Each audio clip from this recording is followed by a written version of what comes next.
Shall we begin? Hello and welcome to the 13th Sir Roland Penrose Memorial Lecture here at Tate Modern. My name is Sandra Sikorova. I'm the curator of public programs here, and it's my great pleasure to introduce this evening's event titled Yes, We're Mad, No, We're Not Joking, a performative lecture by the British artist Michael Landy.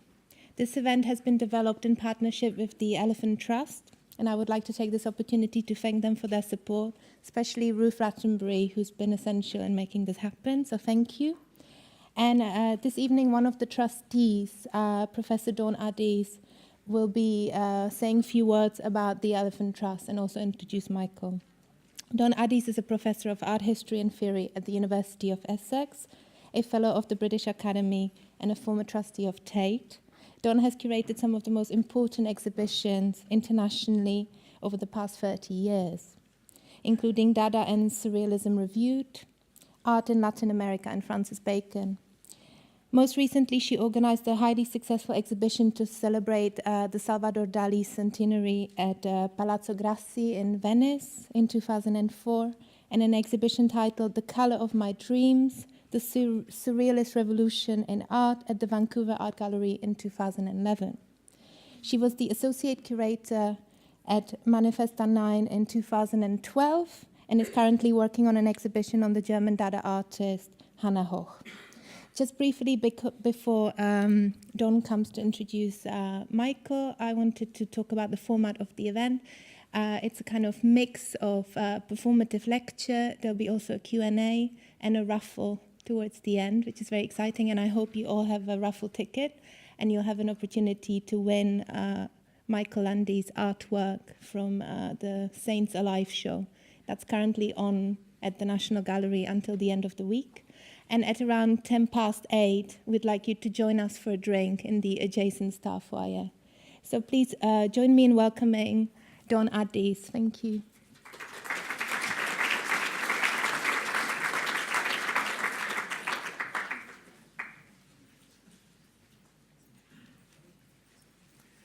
Thank you very much, Sandra. And it's a huge pleasure for the Elephant Trust to be sponsoring this lecture by Michael Landy. And before I introduce him, though, I want to say a few words about the Elephant Trust.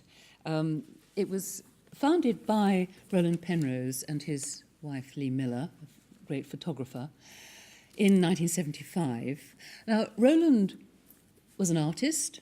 He was a writer, he was a collector, and he founded the ICA.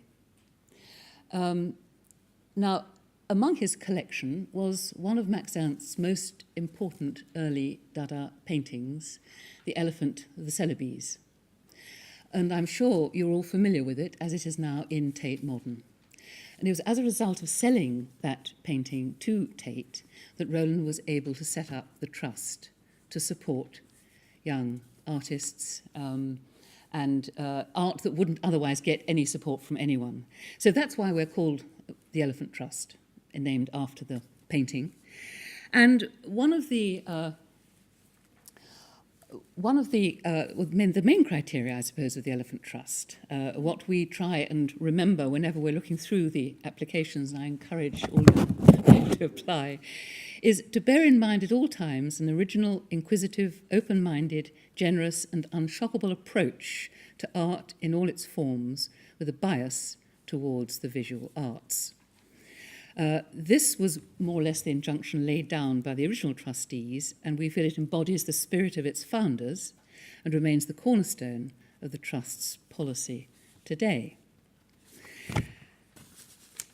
Now, just a few words to introduce Michael Landy, who was born in 1963 in London, where he continues to live and work. He studied at Goldsmiths, and while there, he exhibited in the Frieze exhibition organised by Damien Hirst, the now historic show which launched the YBA group. Landy was elected as a Royal Academician in May 2008. Throughout his practice, the artist has created epic installations and performances to explore political and social issues. His 2001 monumental commission for Archangel, Breakdown, was a systematic destruction of his 7,227 possessions in a former department store on Oxford Street in London. In 2004, he created Semi-detached, a full-scale model of the front and back facades of his parents' house, shown at Tate Britain. Landy is also known for his meticulous, detailed drawings, having created a vast series of 80 intimate portraits of his family and friends, as well as his well-known series of carefully rendered botanical drawings of weeds.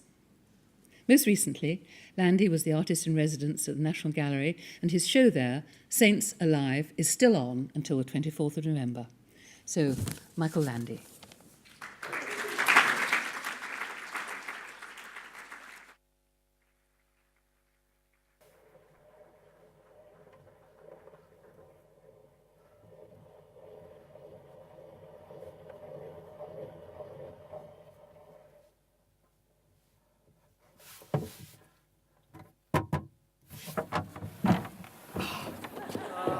So if you hold the back. Oh, that's very good. I won't be able to do that in a couple of years' time. I've been practicing all week. Hello, everyone. I guess you've all got... where's the artwork gone? You've all got a raffle ticket. And, sorry, where's the artwork? I thought maybe it was stolen. Oh, right, there it is. Okay. So at the end of the event, one of you lucky people are going to win an artwork by me. And it's one of my Saints Alive series. And it's called, I think it's St. Jerome Contemplating a Crucifix. So if you stay, thank you. If you stay till the end, which is an incentive, anyone walks out beforehand, you're out. But if you stay until the end, then you might win this. So, I'll play this.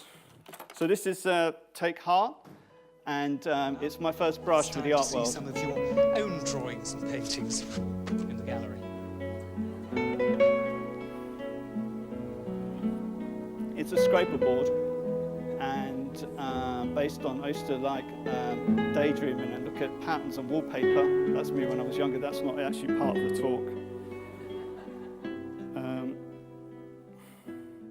So we'll move on to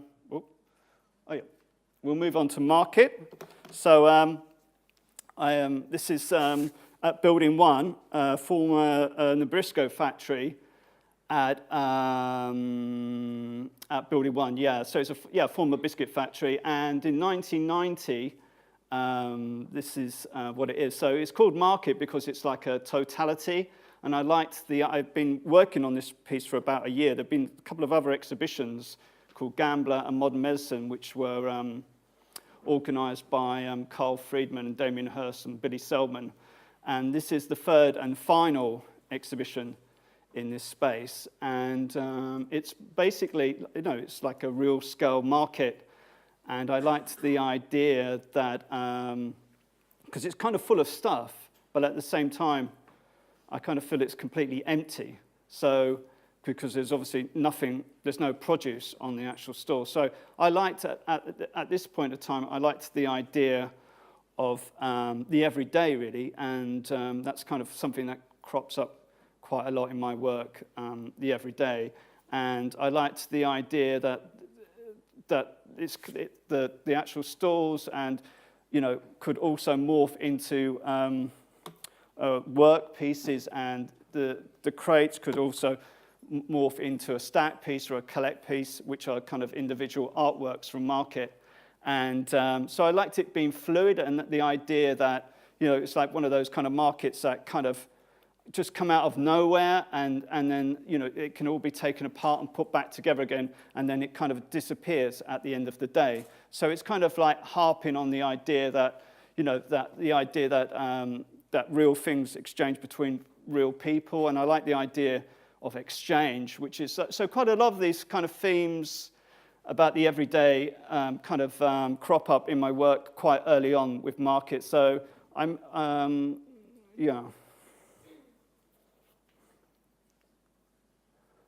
It's just, so that's, I had some appropriation videos as well, which kind of mimicked what was going on outside. So it's kind of people putting out market stalls in earlier on in the morning. And it's like, I liked the idea that obviously it partly kind of mimicked kind of minimalism in a sense, that a crate is designed to stack. So you kind of stack them on top of each other. And the crates themselves are completely kind of multi-useful. You know, art students use them to make furniture out of them, and people, you know, people appropriate them. And so it says, like, the sole property of allied bakeries who will prosecute for the retention or unauthorized use of this crate. And they literally have people driving around in vans prosecuting people for turning them into kind of ad hoc dining tables. So when I actually made this piece, the allied bakeries were very sensitive about people appropriating their crates, because each one apparently costs £8, or maybe £4 back then. And so basically I had to sign a caveat to tell them that the actual crates would never go back to their former use, and that's of bread trays, basically their bread trays. They would always remain artworks. So that's kind of what I had to sign. So this is, what I really liked about this piece was basically, it was like I said before, it was like a scale of a real-life market, and people would wander around, and everywhere would look the same as anywhere else. So there wasn't, apart from the 3 videos, there wasn't anything that really kind of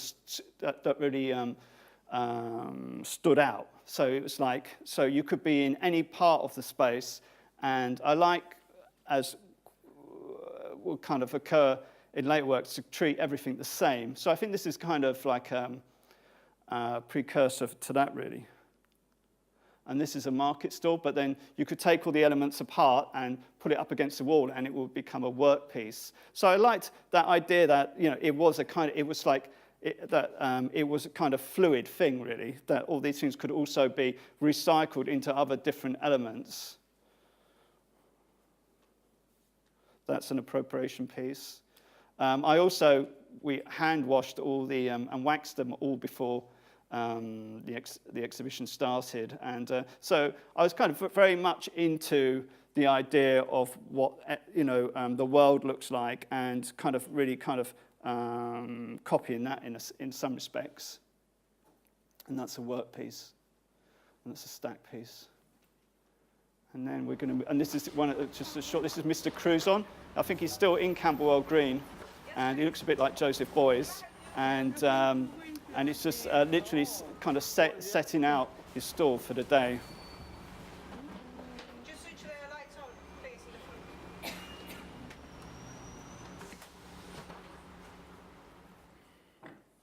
the front. This is closing down sale. I made this in 1992. By this time, well, actually, I had a gallery called Carson Schubert Limited, and it actually used to be, the Carson Schubert Limited was actually, is literally underneath the actual closing down sale sign. And so, so obviously people who from the city would kind of walk past, people who worked in offices and stuff around here would like walk past, and they'd always make comments about what was in the shop window and on the contemporary art. And suddenly they obviously noticed that, you know, so this bawdy kind of closing down sale sign and recession smash. And suddenly people said, oh, what a shame that the actual art gallery is actually shut down. And but this is kind of my immediate response to recession, because I'd never experienced a recession. I mean, I just literally got out of art school, and when I kind of entered the art world, it was still kind of very opulent in a sense. And then by 1992, the whole situation had changed. But also London kind of looked like this in a sense. Half of London felt like it was closing down, and this was kind of my response. And it was, I collected all this garbage and filled it with, I kind of customized all these shopping trolleys that I stole. And so it's all kind of defunct thing, washing machines, teddy bears, piss-stained mattresses. I mean, it's all stuff I just kind of gleaned from skips and then put all these signs on. And so it kind of completely customized the space. And so people would still have their shopping heads on, and then people would literally like wander in and start looking through the shopping trolleys trying to find a bargain, but there never was any. So I'm going to try, at this point, I'm going to do a bit of a sales talk patter, which is here. So this is, I've been trying to learn this since 1992, unsuccessfully. But where's my glasses? So I had this kind of audio tape playing around at the time where people were like wandering around. But I later found out the gallery staff used to switch it off when I left the building. But anyway, so this is part of it. It's step inside, ladies and gentlemen, have a look around, please. Everything must go. Everything's been reduced, and everything's at a fraction of the normal shop and store prices. Don't believe me, I'm one of the world's greatest liars. But if you'd like to step inside, let your eyes be your guide, your pockets your judge, and the money the very last thing you part with. I said we would treat you, and by golly, by George, treat you jolly well. For today and today only, you're going to clear them out of the way. Yes, we're mad. No, we're not joking. Marvellous value for cash, saving you more money here today, ladies and gentlemen. It doesn't take a lot of working out. Don't walk by, because I was shy when I was a little girl here, and look at me now. Come inside, have a look around, please. Everything must go. Everything's been reduced. Everything's at a fraction of the normal shop and store prices. Whether you're 5, 15, 6, 16, or 66, I said we would treat you and treat you with jolly well. So today and today only, we're going to clear them out of the way. Yes, we're mad. No, we're not joking. Marvellous value for cash, saving you cash, saving you more money here today. Crazy. Step inside have a look around, please. Everyone's going to get a bargain here today. Bargains. They will not be repeated, and they will never be seen again. So,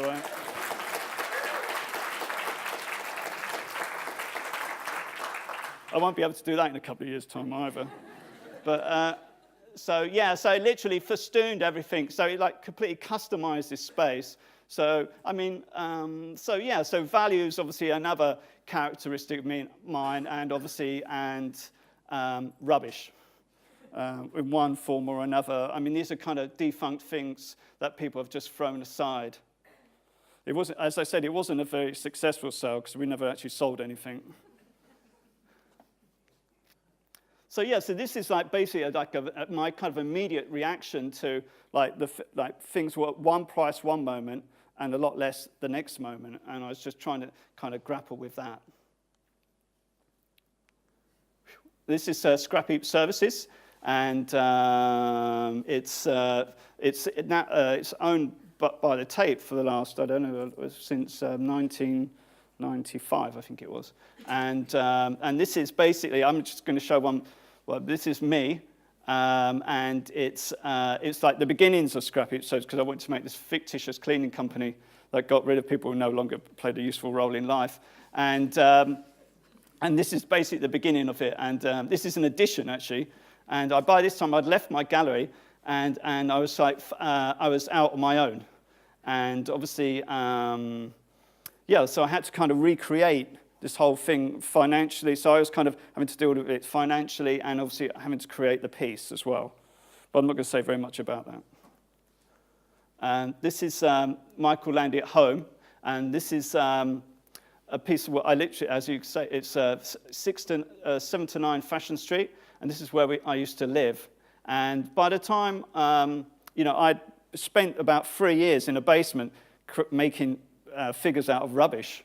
And so by the time I came back up again, I'd sold this piece to the Tate, and I started to think about, suddenly I had things for the first time. For a long time, I had a car and a suit and all sorts of things. And then I kind of thought, I was staring at the kitchen table one day, because I used to stare at bits of A4 paper, and thought, what's this all about, and how can I mess it up for myself?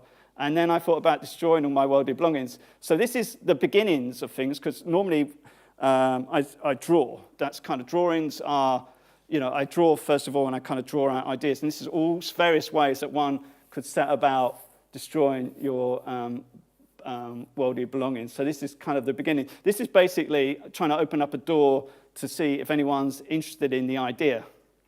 And that's basically the purposes of this exhibition. I also, by this time, I'd have got my own milk crates, which later on I had about 2,000 or 3,000 of them, And I think they forgot, the first time I had them made, they forgot the D in unauthorized, and I'd had them brought them up 5 flights of stairs, and suddenly realized they'd forgotten that they had to go back down again shredded, and I had to get a whole new lot back up there. But basically, I created walls out of these crates. But also, we'll go on to that later on. Oh, this is breakdown, so I didn't realize it jumped. But how did we get here? But yeah, so this is basically about 3 or 4 years later after Michael Landy at home, because James Lingwood, one of the directors, came to see the exhibition, and they became interested in well, it was called Michael Landy's Lifestyle, but this is basically this is a material. It was based on a material reclamation facility, and the idea of it is it's like with recycling. It's all about identifying, separating things, and taking things of worth out of the waste stream. And obviously, what I'm doing here is kind of quite the reverse. I'm kind of taking everything literally apart, and that's kind of how I talked about it at the time. Was that as a kind of examination of consumerism, and it would take one object about 10 minutes to travel around the whole space. And this is a former, it's Primark now, but it was the C&A building on Old Oxford Street, and it had been there for years, and we were just lucky enough to find the space because they were basically moving out of Britain, and we were basically lucky enough to actually secure this space. I mean, I don't think we'd be allowed to do anything like that. I think the health and safety would shut it down. I was always expecting the health and safety to come along and actually shut it down, which obviously they never did. But so this is it's based on a material reclamation facility, and I literally we made an inventory of everything I owned, and we literally basically split everything down into. There was artwork, because obviously once you decide to destroy all your worldly belongings, you start. I mean, it's all made up, but it's what at the beginning it was just like consumer items, and then I thought about it a bit longer, and suddenly I thought, well, I'd have to have other things as well. And in the end, I thought I'd have to have everything basically. So we set about making an inventory of everything I owned, and which went into artwork, and then we had E for electrical, L for leisure, R for reading, S for studio, and MV for motor vehicle. And so we spent the first year just kind of creating this inventory of everything I owned, because obviously I did this at the age of 37. So I mean, obviously when you're so as a kind of like innocent in a sense, so you're kind of consuming stuff, not knowing that one day you're going to destroy your worldly belongings. So, you end up with all sorts of odd things.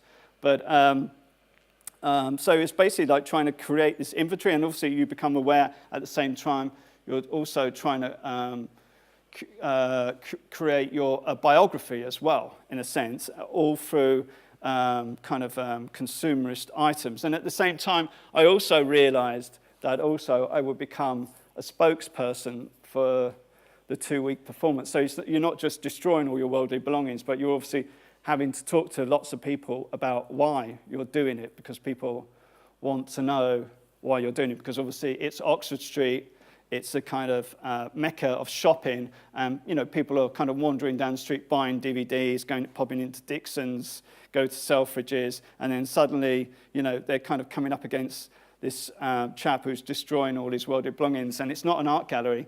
It formerly about 2 weeks before that, it'd been a place where people would shop.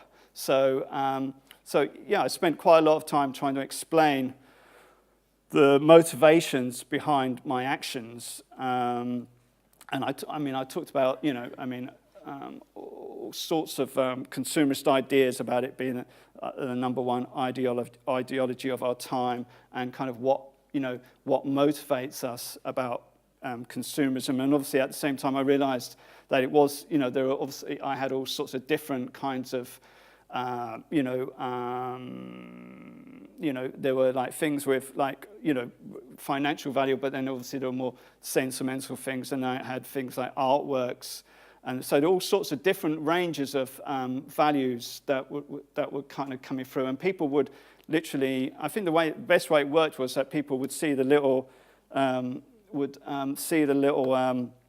kind of yellow trays traveling around, and they would like project their own kind of consuming habits on the actual trays. They would actually sort of question themselves whether they could do such a thing, and what would motivate someone like me to do that in the first place. So, you could literally see, things broken down. So you'd see some objects that were like, a TV or whatever, and then you'd see other things that were just parts of the car. So I actually, with my car, I actually had it valeted, and it had a bump in it, and I knocked out the bump. So it looked like pristine just before we destroyed it, because I thought it'd be nice to have it looking its best before Dave Nutt, the sub-Buddhist mechanic, took it all apart. Dave took, at the end, as I said, he's a sub-Buddhist, and he took some of the granulated parts of the car and put it under a tree in India, sacred tree in India. So this is just some of the artwork to the inventory. There were like 7,227 items, and it went, at the end of it all, it went to landfill, all 5.75 tons, apart from the bits we had stolen during the actual event, which most of the things were stolen were actually, because obviously things are stolen along Oxford Street every day of the year, and but most of the things were stolen at the private view, which says a lot about the art world.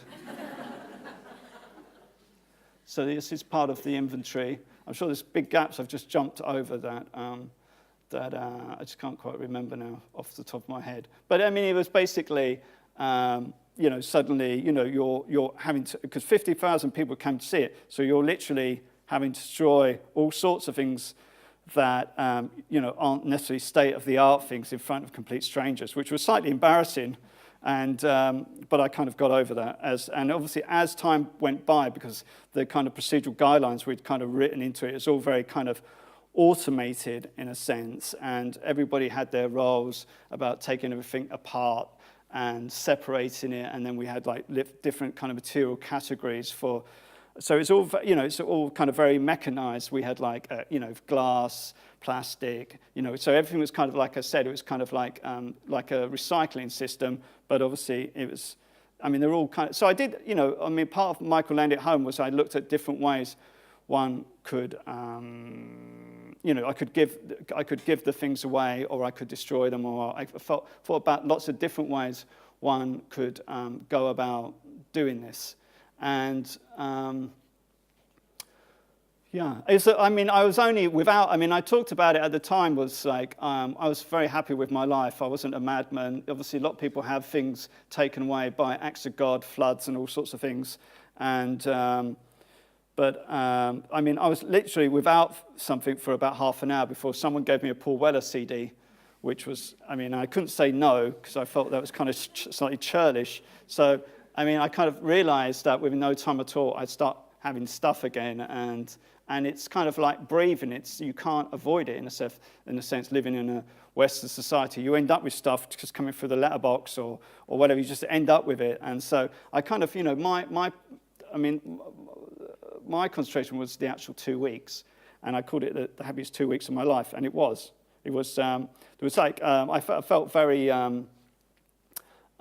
Elated in a sense. Partly, obviously, my rationale of being an artist that, you get to this point, you spent years getting to the point where you can actually perversely destroy your worldly belongings in front of strangers. And also, but I was also feeling very elated as well. So, I started sitting on buses afterwards and start thinking about how to take them apart as well. So I should have mentioned at Take Heart, they actually destroy your artwork. That was the children's TV program at the beginning when that's 1977, and they never sent the work back. They always destroyed it. So I always like to think that's the beginnings of everything anyway. So so I didn't actually make any work for about a year after Breakdown, because it just seemed like such a finite thing. I didn't know how to move on. But I'd already become, some of the books I destroyed were reference books about weeds, wildflowers. And I had an empathy for wildflowers. I mean, they used to grow in the estate around where I live, and they literally grow in cracks in the street. And so, a weed doesn't, I used to try and grow them myself, but they always died. But a weed is basically a plant out of place, and that's the kind of terminology of it. And this is shepherd's purse, and you can't really tell, but they're little purses with seeds in them. But they appear sometimes in Bruegel paintings, and children play. It's also called mother's heart. Children pick them, and make a child pick them, and the seed pod bursts open, and they say, "Oh, look, you've broken your mother's heart." So they have these kind of really nice stories behind them. But I really like them because they're really stoical things. Because you dig, they end up in bits of wasteland. They end up in all sorts of places that they're a kind of nuisance, but at the same time they're very entrepreneurial. They don't need much soil or nutrients to actually survive. So I made a whole series of these, really, for about, I used to, this is an etching, sorry, and literally, so it's you've got, I dig it up, and so it's a live plant, so you're kind of etching it as you try to keep all the roots sustained in earth, and it's kind of dying as you're trying to etch it. And with an etching needle, you can get very beautiful lines. So then I became much more kind of complicated kind of plants. But yeah, it's called a nourishment series, which I made in 2002. That's my dad. And what happened was that they commissioned me to make, they asked me to tackle the Devine galleries at Tate Britain, and the Devine galleries are kind of classical space to show sculpture. And so all I had was this huge map of the Devine galleries, and then there's the octagon in the middle, and that's what I had. So they gave me a scale plans of it, and then my dad had a serious mining accident. He's a miner, he's Irish. He met my mum over here back in the late 50s, and but he had a serious mining accident at the age of 37 back in 1977, the 21st of July. And he remembers he was up in Northumberland, and he was borrowing, because he helped build bits of the tube line system as well. But he was up in Northumberland, and he literally, this cave collapsed on him. And so he was literally being buried alive. And lucky enough, he could actually see the tree roots above his head. And lucky enough, a chap came in and saved him. And but Dad ended up with all sorts of serious spinal injuries, and so he was in kind of traction for about 6 months. And so we used to go up and visit him. But anyway, the reason I'm saying all of this is because when I used to come and visit him, it was the one thing that I kind of really felt really most passionate about, the plight of my dad. And trying to tackle that somehow, because obviously being an artist, you kind of want to tackle those kind of issues, and so anyway, so he was in traction for about 6 months, and the reason I know all this is because because it was the one thing, because I became artist in residence in my own family house, which was in Essex. 62 Kingswood Road, Ilford, Essex, IG38UD. And so I was sort of ensconced there, and I began drawing him at first, just because I didn't want to train a camera on him because I thought it was too intrusive. So I just started to spend because I haven't really spent much time with him for quite a number of years. So I just kind of leached onto him in a way. So anyway, so basically my dad was no longer, because I remember the nurse saying at the time that my dad had big muscles on his neck because he was literally cutting through the earth with a hydraulic spade.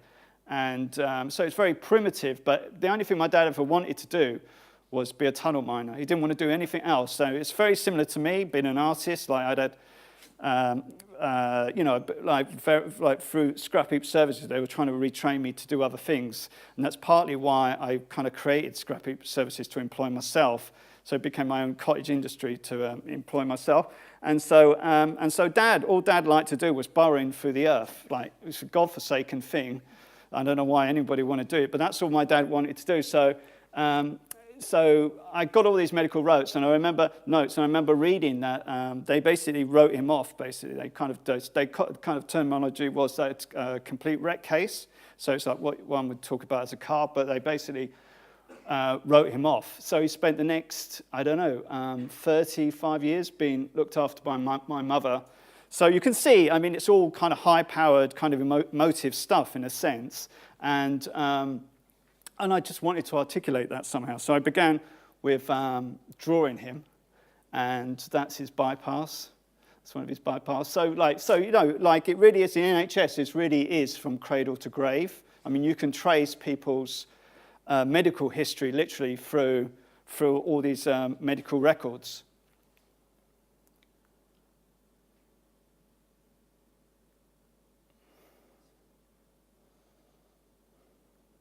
That's me, actually. I thought I'd just show you my penis. and then, so this is literally what I came up with. So this is, as I said, this is our Pebble Dash house. Well, I mean, it's a one-to-one replica of our Pebble Dash house in Ilford in Essex. What I didn't realise actually at the time was that by creating this house in the Devine Galleries, because it just about fitted, so it's just enough space either side for people to walk around, and that people would actually want to go and see the original one. So my mum and dad got doorstepped by the Daily Telegraph, and they had like a picture of the original house, because obviously I thought, shit, of course they'd want to know, to make sure I wasn't making it up, that this house does exist. So people used to drive by or knock on the door. So for a while it became quite a place for people to hang out. And so what happened really was, this is my dad's body, in a sense, that I thought because the only jobs my dad's left with are jobs around the house, and so and by this time he's even finding those hard to do. So as the house kind of deteriorates, my dad's physical condition also deteriorates, and so the whole thing starts to deteriorate. So the house, in a sense, the exterior of the house does become his body. So Mike Smith, who fabricated this, they did a great job. Apart from they couldn't do the ancient art of pebble dashing, I had to get some real pebble dashers in to actually do that. And so you have a whole kind of thing with the UPVC windows, this classical space, and the pebble dashing, which I won't go. My mum provided the net curtains, and she also provided that little dolly that hides the toilet rolls on the first floor. And so I basically split the intersection into two. So I put one half in the North Devines, one half in the South Devines, and I used the intersection as a kind of back-screen videos. And I showed this is 4 walls, and I think we were about to. It's my dad whistling. So it's rather rasping. So it's kind of like he's kind of whistling. This is Jim Reeves, Welcome to My World. So it's one of the things that my dad used to like to whistle to. And this is all the DIY images he'd collected from the 1950s till the 90s, really. So it's a kind of lament to work, really. Oh, it stops it. But anyway, so he had like thousands of images. So every time a note would happen, the image would change. So it's just people doing DIY around the house. So yeah. And this is shelf life. This is just a Polaroid of the shelf, and this is kind of like my dad's own self-portrait. And it's basically, as I said, the only jobs he was able to do were kind of jobs around the house, and these are all the things, all his tools, and all the things that made him him, really. There was a piece of fluff underneath that shelf that was like a hair and some dead skin or something. And when my mum switched on the central heating, it used to start to dance because of the air current. It was like a dervish. And I became obsessed with this piece of fluff. Anyway, I've got over it now. But and this is it's a video, isn't it? It's a motion control video. When it just starts straight away, I know it's very slow, but it's not normally that slow. Yeah, so it's a motion. So I tried to film this this shelf using a motion control video. That's a squash moth, which I didn't actually know, which literally was stuck on the wallpaper. And so it's kind of like I kind of saw it as another version of drawing because, I mean, I like detail, and but then I like to expand the detail. Like I chose all the tools from breakdown. I've always been very much, whether it's detail in someone's face or detail, with a house, because I made a whole kind of photographic inventory of the house before we commenced fabricating the house. So I've always kind of seen kind of detail with things as well, but then and then trying to expand that onto a bigger scale, because the other thing about, obviously, a lot of the things I do, they're on quite large scale, but I think they're always a scale, a pertinent scale, really. So like a market it's the scale of a market. And this is a drawing from Squash Moth. That's me as Jean Tangley. And I saw a fantastic exhibition of Jean Tangley's back in 1982 when I was a textile student at Loughborough.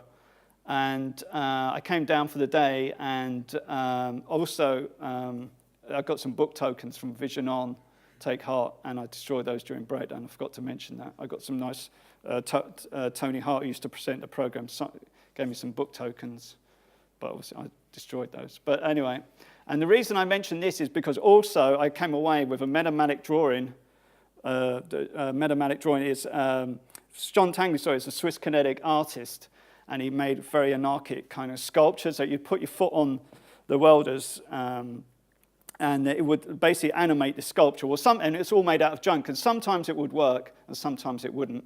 But I was just absolutely amazed, because it's the first time I'd ever seen people laugh or smile at an art gallery. And so it made a huge impression on me, and I think that's probably why I left the textile course and went to Goldsmiths after repeated attempts of getting in. But first of all, I tried to get into Goldsmiths' fine art course, but they didn't want me. So this is me. It's just a collage, and this is of a piece of work called Homage to New York, which I wasn't really aware of at the time. But the kind of associations, I like the idea that this is just an extract of a film that DNA Pennebaker made. It's one of his first films, and this is Jean Tangley. He's got a monobrow, and he's talking in the Buckminster Fuller Dome. Sorry, Jean, he's talking pidgin English anyway, so I'm going to have to talk over him. And basically, I liked this. I saw this book in Vancouver called Passage in Sculpture by Rosalind Krauss, and it had a black and white image of this piece of work. And suddenly, I read a bit more about it. It was very similar to Breakdown. That Jean Tangley, this piece of work only lasted for 27 minutes back in 1960, on the 17th of March 1960, and it was like 23 foot by 27 foot, and it was made out of junk. And it's called Homage to New York because it was the first time Jean Tangley had ever visited New York, and it was his reaction to the city, basically.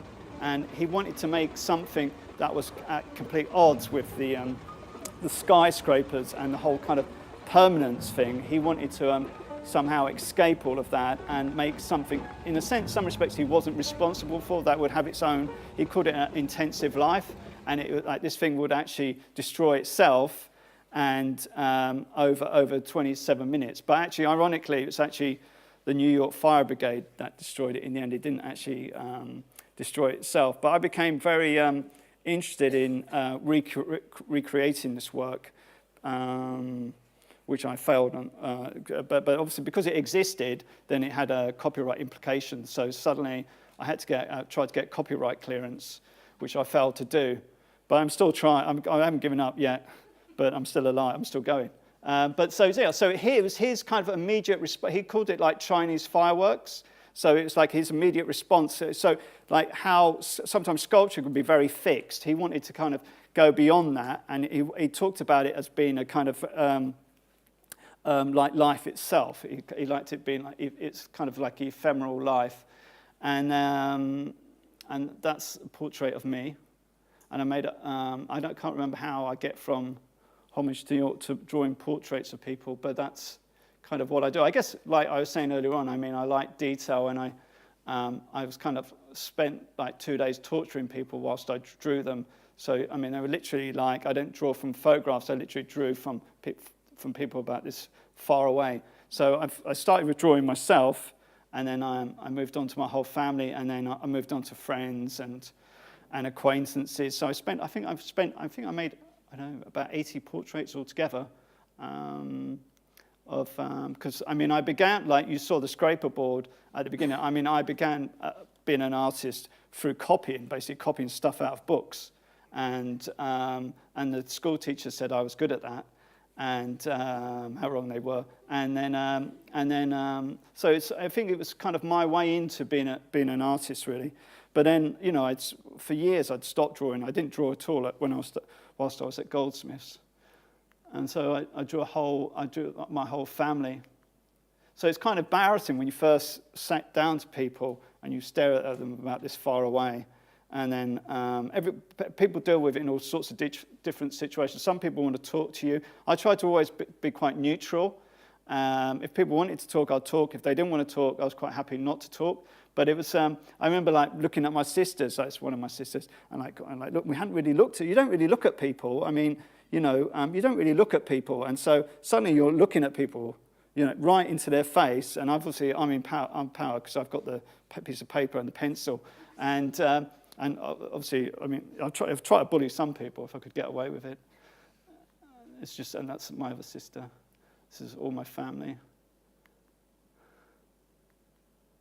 I had to bribe the kids, obviously.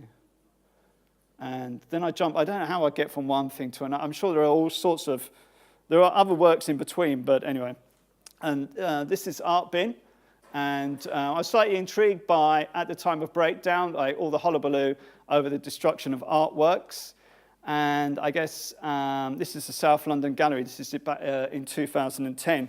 And I'll get this all wrong, but in this country, as far as I remember, you can't change the color or something, or you can't add to it, or you can't defame it, but you can destroy it, bizarrely enough. And obviously, destruction in art comes in lots of different guises. Like one has the Zhong Tangli self-constructing, self-destroying sculpture that he made. It's like one of the first happenings of its time.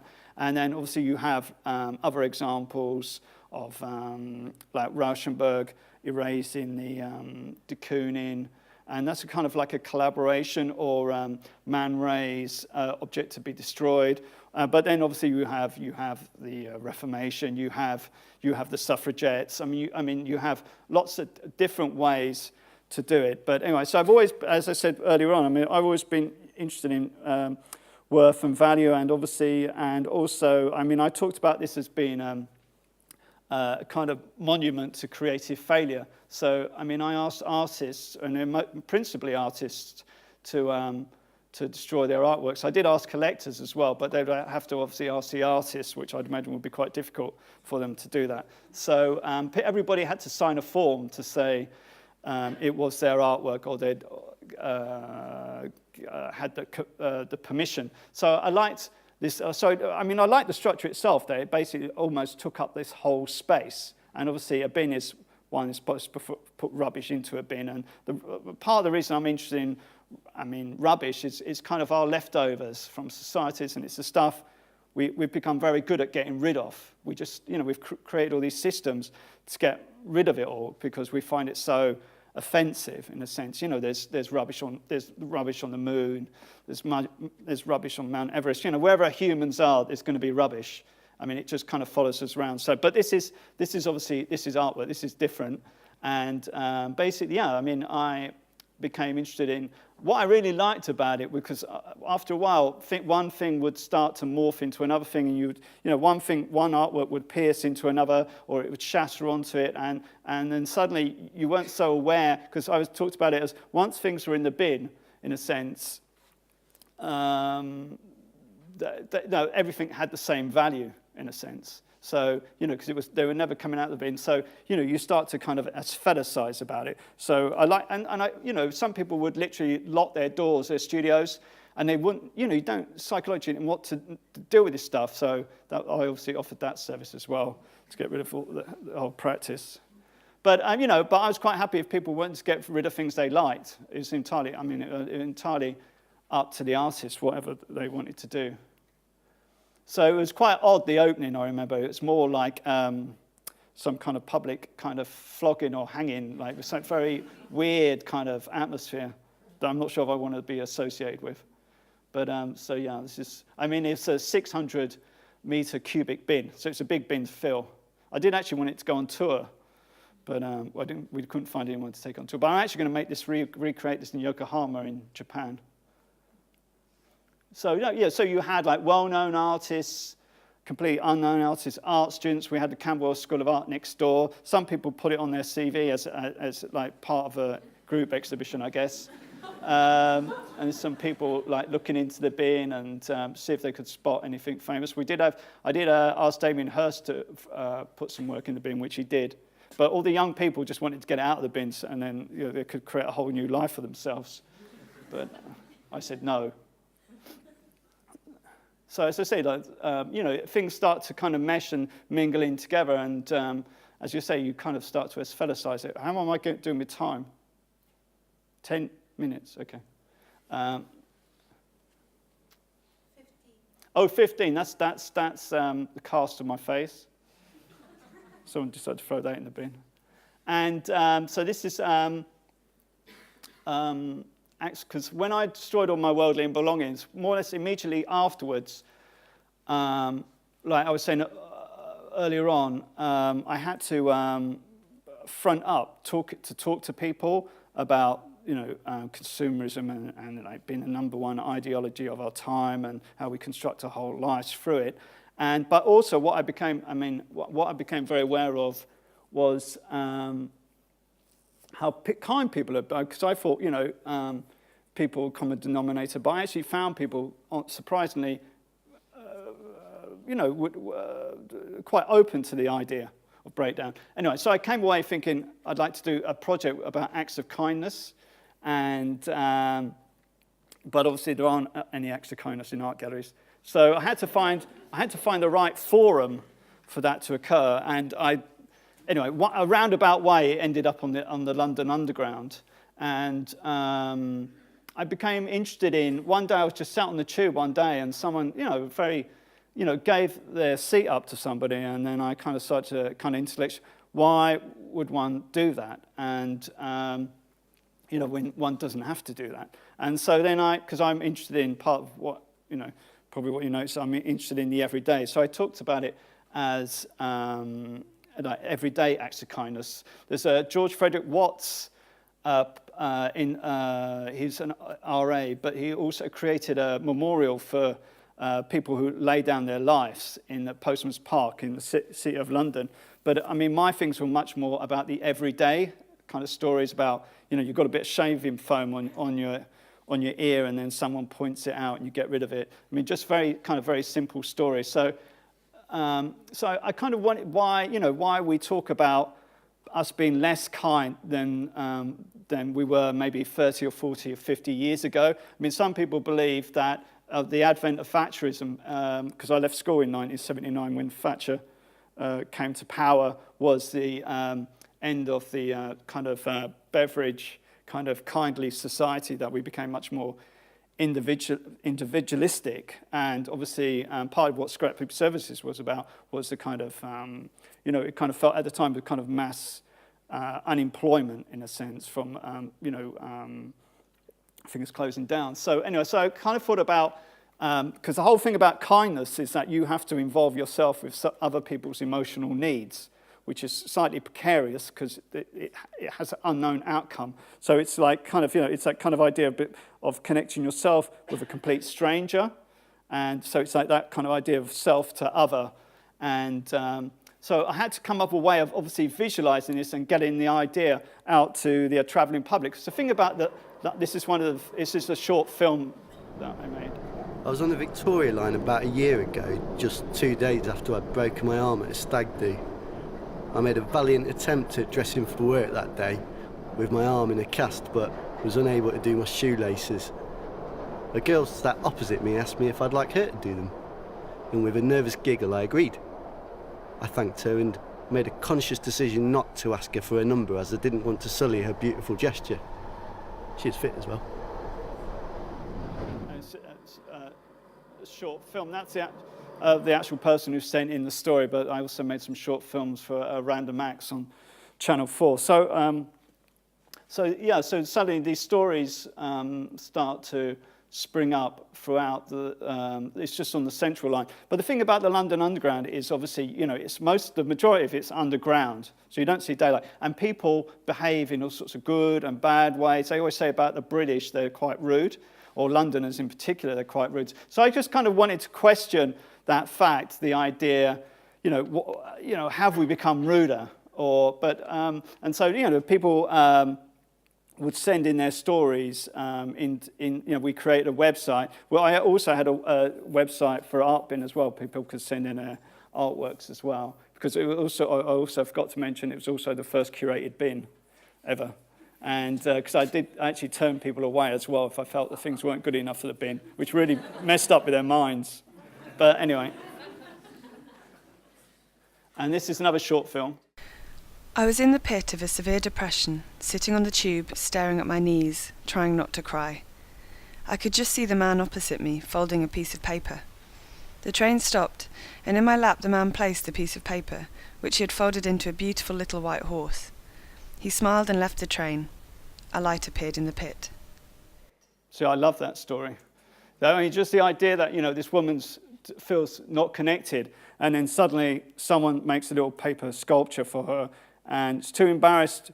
He literally gets off the train, lights it, and so he doesn't have to have any kind of embarrassment kind of dialogue or anything. So I think, that's kind of, so also what I found was that no men cry on the London Underground, and all the stories we were sent in, it was always women crying on the London Underground, which was really bizarre. Like, men apparently they're too embarrassed to send it, but it can't be that. I don't know what it was, but it was just like, there were always, and so you suddenly see these angels, these people, like, someone's overawed on the train, and then someone gives them a hanky or says a few kind words to them, and so people suddenly feel they are connected. So that, it's kind of, obviously, kindness has been going for a while. It's humankind, kindness, kinship. So, I'd like to talk about it at the time was, apart from what we have to offer to society financially, that we also have compassion and humanity. But, it wasn't these great stories about saving people's lives. It's just those kind of everyday things. And I also like exchange. I kind of touched on it in a market, but I also that kind of exchange that goes on between two complete strangers, and that you'll never see that person again. And so I liked them being in because they appeared on the trains as well. So I liked them to acts of kindness themselves. They just appear out of nowhere. And this is. So I've been artist in residence for the last 3 years at the National Gallery, and I got a phone call whilst I was destroying stuff in Artbin to see whether I'd be interested in becoming they call it associate artist in residence, and I said, is this, because obviously because I was destroying artwork, I didn't think they'd want me as a National Gallery artist in residence, but apparently they did. It was all above board. I met up with a person at the National Gallery. And they said, would I like to do it? And I was kind of really intrigued. I thought, and and that's why I did it, because the National Gallery wasn't a place, it's the majority of it is painting, and it's, it kind of, this collection ends at the end of the 19th century. And so, so I spent the first 6 months just going through all the galleries, looking at all the individual paintings. And sorry, we've jumped straight, but this is St. Francis, and it's based on a Setter painting. And St. Francis, I talk about breakdown as in our society, the more possessions one has, the more successful we're perceived to be. As St. Francis, the poorer you are, he was always, because St. Francis, he gives up all his worldly belongings and gives himself over to the church. And so when St. Francis sees somebody with bigger rags, holier rags than his, then he's envious of their poverty. So it's obviously quite the reverse. So one of the things I became interested in was Christian iconography, basically. And I was like, and they're very much like weeds in a sense, because they have their attributes. That's how one can tell one plant different from another. And before people could read and write, they'd know their saints from various attributes. So Peter Martyr has always got a sword in his head and a dagger in his chest. And so, I became attracted, first of all, to virgin martyrs. I've got a finger for virgin martyrs. And the first thing I became really aware of was St. Catherine, and the amount of she appears 36 times in the collection. And St. Catherine is a virgin martyr, which they put on a wheel. And there's always a Roman emperor involved, and he falls in love with this young lady, and he tries to get her to worship his pagan gods, which he refuses to do. So she ends up on this wheel, and at the last minute, an angel comes down, splits the wheel in two, saves St. Catherine, only for her to have her head chopped off, and her milk flows from her body, and the angels take her up to Mount Sinai. The reason I say all this is because apart from the actual the attributes I became aware of was also oh God, I've lost my train of thought. What did I just say?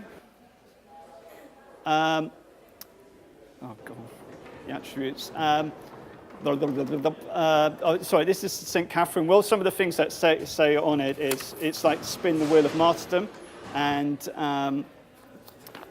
you will convert the Roman guards. All right, you are beautiful, loved, and admired by everyone. Renounce the worship of false idols. You will remain a virgin for the rest of your life. So St. Catherine actually has a mystic marriage, because I never knew these mystic marriages, but to the Christ child. So quite a number of the paintings, you actually see a child putting a ring onto a grown-up woman's finger, just like bizarre. But anyway, so basically, as I said earlier on, at the actual 1982 exhibition of Jean Tangley,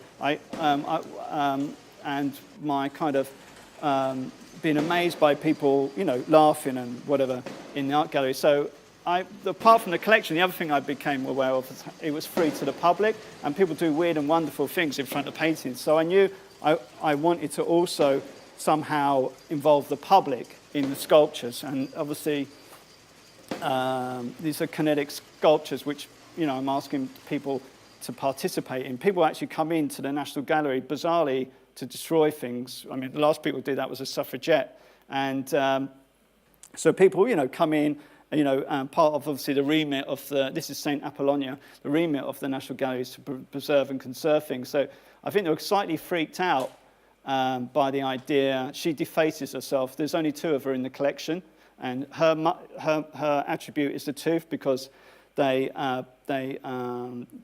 pull out her teeth.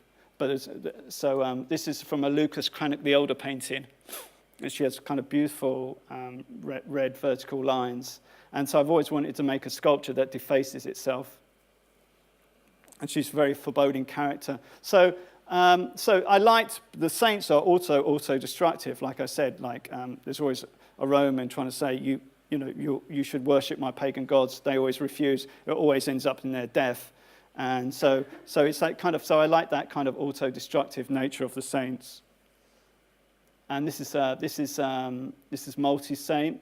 And I liked the idea that I'd literally junked all the, it's like literally junked all the kind of saints, and I kind of come along and kind of cobble them back together again. And so they're kind of like a bit like Frankenstein's monsters. This is multi-saint, so it has Saint Michael, and he kills Lucifer. That's who he's standing on, and that's based on a Carlo Crivelli painting. I walked into there's a whole room of Carlo Crivellis at the National Gallery, and I didn't even know who Carlo Crivelli was, so I was kind of slightly intrigued about that first of all. And he's a patron saint of bankers. He's also the weigher of souls. And then that's Peter Martyr on top, where he's got a sword embedded in his head. And the actual griddle is St. Lawrence. It's based on a Hans Memling painting. And St. Lawrence gets griddle alive. And halfway through, he says, "Can you do me the other side? Because I'm done that side." So they also, saints also have sense of humour. These sculptures break down quite often. So 1 minute, all of them will be working. You could go there 10 minutes later, none of them are working. So I would say never work with anyone at a museum, never work with kinetic art. Okay, and so, sorry, just quickly, this is a Sacetta painting. This is where St. Francis receives their kind of like Christ wounds from the seraph. So, and I literally, this is the sculpture you saw earlier on of the, that's a crane that picks up, would normally pick up Smurfs, but we've adopted it to pick up T-shirts, or so I say. But only people who do a good deed actually win a T-shirt, I found. And it has, on the T-shirt, it has the Franciscan orders of poverty, chastity, and obedience. They're the kind of knots, and that's what people could win. And St. Francis is, he's obviously a very nice saint. You have some nice saints. You have St. Nicholas. He's Father Christmas. You sometimes see him dropping golden balls through doors to save young ladies from a lifetime of prostitution. So it's like their dowry. So, and then you have St. Dorothy, who's also a very nice saint. She drops apples and flowers from heaven. But I've mostly gone for also destructive saints. This is St. Jerome. And he's an old man with a six-pack, and he beats beats his chest with a rock because he has. That's the other thing with saints; they have sexual hallucinations, so they have to beat themselves. He beats himself because he remembers the dancing girls of Rome when he was younger. Sometimes you will see Saint Benedict rolling around in snow or throwing himself in thorn bushes. So this is a Cima painting, and I actually used the base of it, and so I literally and that's his best friend on the left-hand side is a lion, because he pulls the form from the lion's side. And St. Jerome is not just a hermit, he's also a doctor of the church, so he actually transcribes the Bible as well.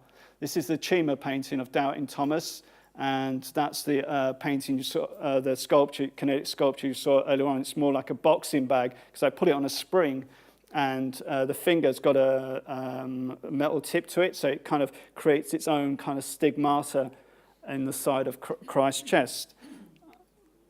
And that's Peter Martyr. Apparently he wasn't a very nice man. That's St. Lucy. Another Roman says what beautiful eyes she has, and she plucks them out and gives them to him on a plate. That's also Carlo Crivelli. That's St. Michael slaying the devil. That's another St. Jerome. And the last image of it is just all the St. Catherine. Like I said, there were 36 wheels in the collection. So I've kind of I liked the idea that they all come loose and someone dumps them right outside the National Gallery illegally. Okay, I think that's it. I think so. Thank you.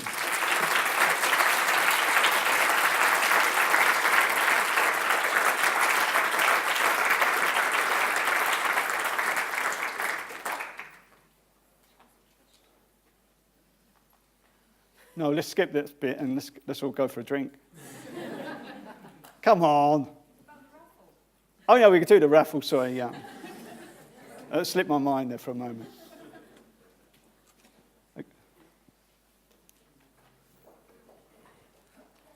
Oh. You're going to get a microphone. So, bear with me. I'm just doing this essay on can art be entertainment? Sorry? Can art be entertainment? And looking at this last exhibition. No, it can't be. Okay. Well, I mean, just...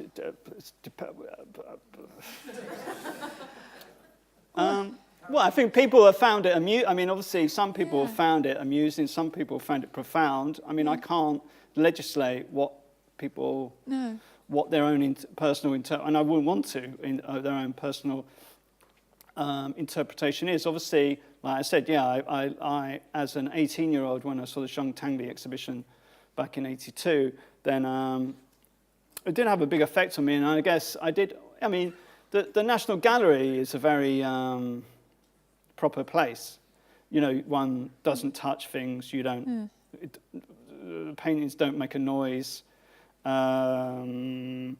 So for all those kind of, for all those reasons, I just wanted to do something different but obviously, to use the collections in a different way to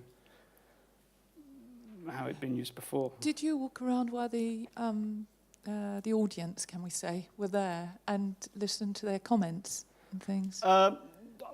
Not really. I probably did, yeah. But I kind of like I like daydreaming and staring at paintings. So that's kind of best. That's a kind of very creative thing.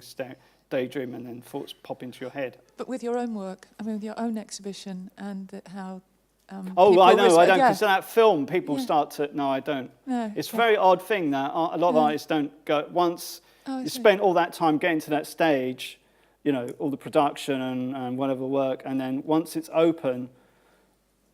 I hardly ever go back. I need to do public talks or whatever, but I don't actually, I don't really glean anything from the public looking at my work.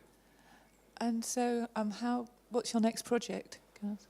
Well, I don't know. I mean, that's the thing, isn't it? I've got a big empty head at the moment, so I've got two. I used to have one empty space. Now I'm more successful. I've got two empty spaces. So basically, I begin with an empty space. So I think that's why I find it so difficult, like where the gaps were between that was like, where was I when I decided to do that? And there are obviously other in-between things, but I just can't make the connection. So I don't know what I'm doing. But I'm used to that. When it first happened, I was like, Christ, what's this?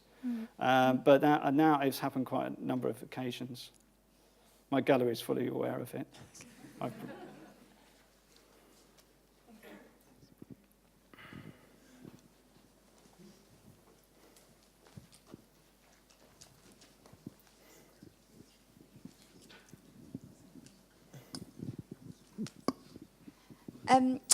How integral do you find, I mean, thinking back to how you've obviously looked at historical paintings and classical sacred saints in your last work for Saints Live, how integral do you think it is for artists nowadays to be looking back historically? And do you think really in art schools, for example, especially since the YBAs, etc., that in art schools they're teaching a really good foundation of classical stuff? I don't know anything about what happens at art schools anymore. I mean, the thing with me was... until I started to make work out of the collection, out of the National Gallery, it didn't have a use for me in a sense until someone says to you, well, you're an artist in residence here for the next 2 years, and we want you somehow to respond to the collection. I mean, if it hadn't been for that, it would never have occurred. So it was only because I was intrigued about why they'd ask someone like me, who destroys artworks, to be at the National Gallery. And, you know, my only connection was with, like, Cézanne's not Degas' Young Spartans exercising, because I remember that from O-level art, and obviously I remember the suffragette Mary Richardson attacking Rokeby Venus, Velasquez's Rokeby Venus. So, yeah. So do you think you'll be, in the future, for your future work, be looking back historically again, or not? No, it's a one. I like doing one-offs. It's kind of that part. I mean, I will go back to the National Gallery, because obviously the thing about the National Gallery is that being a contemporary artist, you're alive, and the rest of the artists there who you're appropriating their work from are dead. So, I mean, that's a good thing and a bad thing, because obviously I realised I'd never be good enough for some people. I'm a bit of a Luddite. So I think the thing is that once you accept that, in a sense, you can move forward. Once you realise you're never going to be good enough, it's a good place to start in a way. So I don't. No, it was a very specific time, and no. Did you feel that there was a qualitative difference between when you destroyed possessions like CDs and books? Did you feel there was a difference between those and destroying artworks, which some people would argue are not consumerist items? They're meant to be kept for a much longer time. And did you feel worse about destroying the art than you did the CDs? No, because I think the thing was that, like I said to you, I like to treat everything the same. But I do realise the difference between artworks, a VCR, a love letter, some family heirlooms. I mean, but for the purposes of what I wanted to do, it had to be everything really, and I couldn't leave the artworks out because that would, I mean, for me personally, that would have been, you know, because I didn't actually end up with nothing when I did Breakdown. I mean, I ended up in the red, so I mean, so I actually owed money, so because I'd actually. Production had gone over, so it was like they say I ended up with nothing, but I actually ended up with debts, which is a very contemporary thing. But no, I think, no, it had to be everything, yeah. It was mostly my own work anyway, and then some artist swaps and Scrapheap print that I won in Time Out, which it said, when it said, there was a phone-in, it said who won that 1997 Turner Prize, and it was my partner, so I couldn't get that wrong. But I was actually surprised I actually won the Scrapheap print. But someone tried to steal that, but he said I didn't want that anymore, and he was going to repatriate it. But my friend Clive, who was one of the people who worked on the Breakdown, he grabbed the other end and wouldn't let it go. So, yeah. So I don't know if I answered that. Hi. Going on from the National Gallery and what you said about you being alive, I'm over here. Oh, right, okay, Hi. sorry. No worries, no worries. You being alive and the work being dead. Well, not dead, the other artist's been dead. Yeah. How did you find the partnership between you and the National Gallery being a... being this proper... No, it's weird, yeah. Yeah. How did you find that? Well, I mean, I spent the first... I mean, I think I was down in my studio. I could have been dead for months before anyone ever knocked on the door. So, you know, it's... they're very respectful. I didn't really have anything very much to do with them, really, up until near the end, really, when they suddenly realised what I was doing. Then that's when... And a good response? Yeah, I forgot. They didn't say you can't do that. So, but I think they've been very supportive. I mean, literally, I mean, like I said, I mean, don't work with kinetic, don't buy it if there's any collectors in the room, and don't ever work with it, artists, because it breaks down the whole time, and it's very unreliable. So, so they literally have to bring it back to life every morning. You know, bits fall off, things don't work. I mean, some of it they could do in-house, but they won't take the responsibility. So we have like people with holy water who come in and bless the sculptures every morning and resurrect them.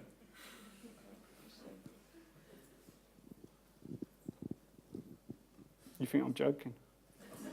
It's not a joke. I actually destroyed some holy water as well from Our Lady's Shrine in Knock during Breakdown as well. I've destroyed everything. I've destroyed soiled underpants. I've done a lot. Once you do that in front of complete strangers, you could do anything. Hi. Here. Oh, sorry. Hi, that's okay. That's okay. I got two questions. You can choose which one you want to answer. So You've got several. Oh, it's your time to shine. Yeah, the first question is like, because you mentioned before when you show the work, like something about real people. So you say like real people. So I was just wondering if when I talked about market or... Yeah. Oh, right, okay. Yeah, you said about real people, and I was just like curious what kind of definition you could give to real people. I know, and also like how important it is for you to involve people in your work people right now. People not in the art world. Yeah, that's real people. People not in the art world. Anyway, okay, carry on. And how important it is for you now to involve people in your work? Like, this is the first question, and the second question is like, what are you gonna use? Do you want a job? No. No, then you can choose. And the second one is about the yellow bin. Are you going to use it again? No, that's not actually my property. That's Tate Britain's. Tate Modern, sorry. No, we bought it from Tate Britain. But no, I spent quite a lot of my career coming in and out of bins. So working with people, well, I think that's from a, like with something like Breakdown, you're having to be involved with people all the way along. So I think that was the thing. The thing about Scrapheap Services was I basically had lots of, because I'm a hermit, like St. Jerome in a sense. I like to spend a lot of time by myself. I don't have assistants. And so I like to spend it. But I actually found it very advantageous to actually discuss ideas with our angel, because it was a dialogue. It wasn't like I just dictated what it was going to be. We had a kind of dialogue, and I actually found that really. Before, I would not, that would be like they were crossing some kind of unwritten, line where, but I actually found that we actually had a very open dialogue. So I'm public now, but I felt a bit sick before I came here. So so I forced myself to do it, partly out of my own vanity. But, working with people, yeah. But you saw Breakdown, then I worked with so many people. I spent so long talking about what we were doing, and I've forgotten half of it. And then suddenly I just want, like something like drawing, you can have a plant and an etching tool, and you're solitary. You can, it's a completely different way. But that's what I really like was you don't need anybody when it comes to drawing, as obviously. Something like destroying all your worldly belongings, you need a dialogue with the world. Yeah. Hello. When you rescue objects from bins and skips and stuff, does it give you a sense of personal satisfaction? And I don't do that. You don't do that? No. Like, not personally? You don't go in the skips? thing is about rubbish is rubbish, there are, like a lot of my things during, Breakdown would have been rubbish by now because obviously compulsory obsolescence and, rubbish changes value, doesn't it? Some things fall out of the waste stream and they end up as antiques. Other things literally end up in landfill. I used to call it Landyfill because it seems like half my career end up in landfill. Don't do a retrospective with me either. It's a waste of time. So, I think I think things change. I think something brand new, shiny brand new. That's how I talked about Breakdown, was the kind of consumerist idea that one has. It gives you power in a certain sense at the point of consumption, but you get it back home. It doesn't quite do what you imagine it to do. So but at the point of consumption, it gives it's in an unstable world. It stabilizes you. But most. So I've got on the consumerist bit now. Is there's a lot of daydreaming involved. So it never really lives up to what you imagine it to be, and that's why it's always slightly let down. And that's why one has to go out and do it all over again. So I don't go into skips and no. Also, you can't get rubber. You can't go to scrap heaps and buy things anymore. You have to go to markets and eBay and stuff. You can't. It's not like it used to be. But rubbish. You can in Battle. There's a place that you can go. Oh right, okay. It's really nice. There's two very small 60-year-old men who can sell you weird kitchen appliances. I had a question. Sorry. After the breakdown piece, you said you felt elated whilst you were doing it, and is that sort of the point that how strong like the consumer notion is that you I don't know. You said you were in the red, but I'm sure you sort of had some financial security afterwards.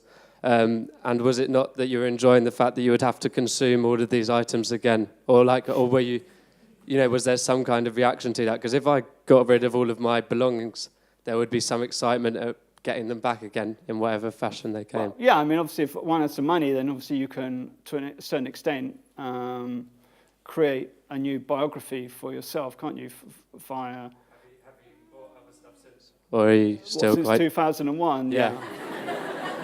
But all I came away with was a boiler suit, and obviously my Paul Weller CD.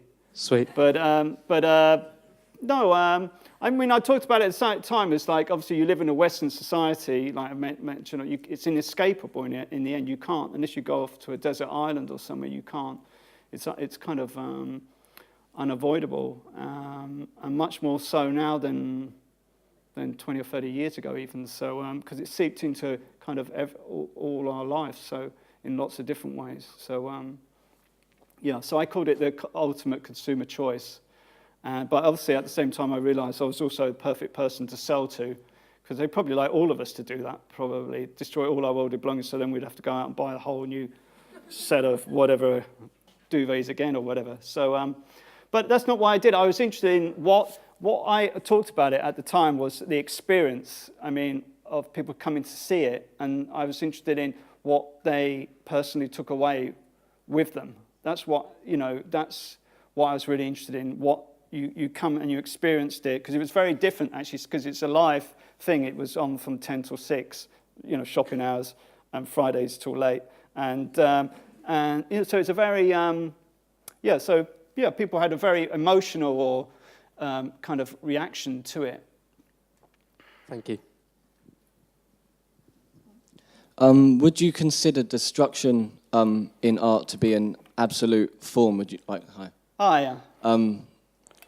Like an inevitable or absolute form that you speed up in your artwork?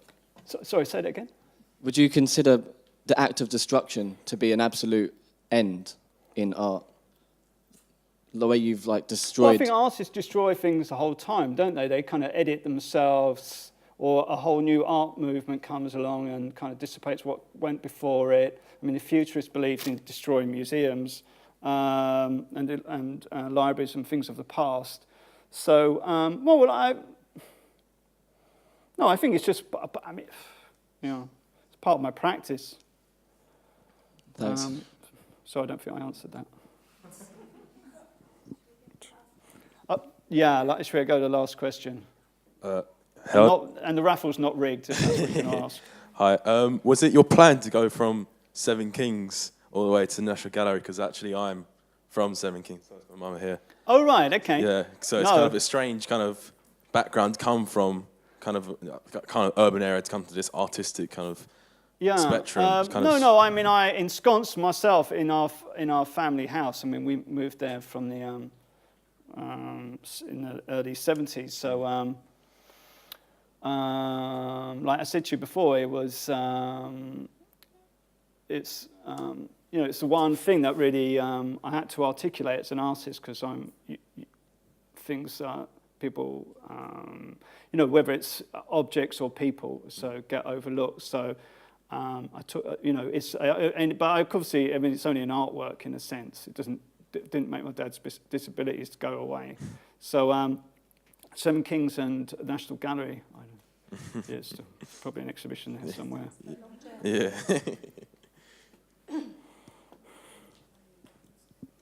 Oh, is that it? Oh, right. Okay, so we're gonna have the raffle. Sorry.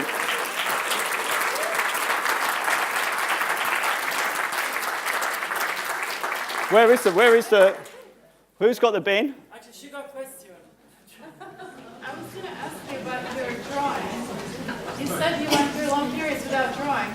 Why was that the case? Couldn't you have a need given your skills? No. At the time, I think when I was at Goldsmiths, it was about making sculpture and making... so I had no... even though that's, like I said to you, that's the way I came into the art world, was via drawing, but...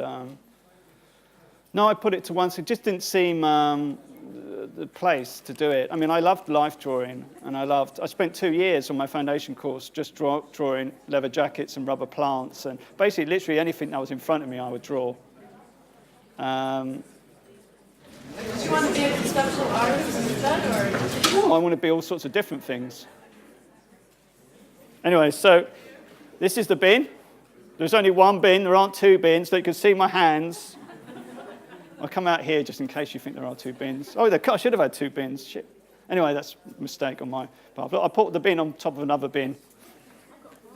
So, and this is the artwork.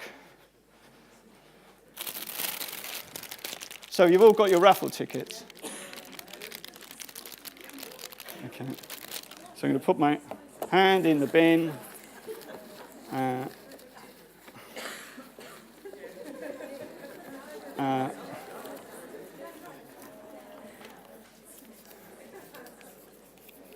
Okay, I think that's one ticket. Oh, it is one now. Okay, and it's number 42. Well done. Let's see your ticket, though.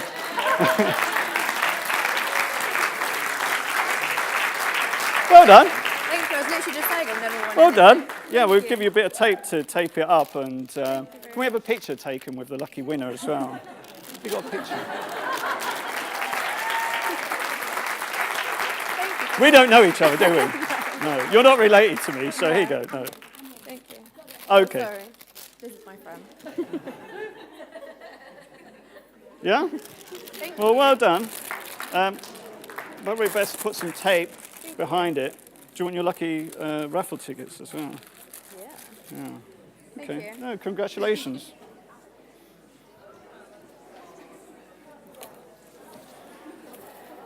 Is this still on? Thank you, Michael. And I just wanted to remind everyone there's drinks just next door. So see you there. Thank you.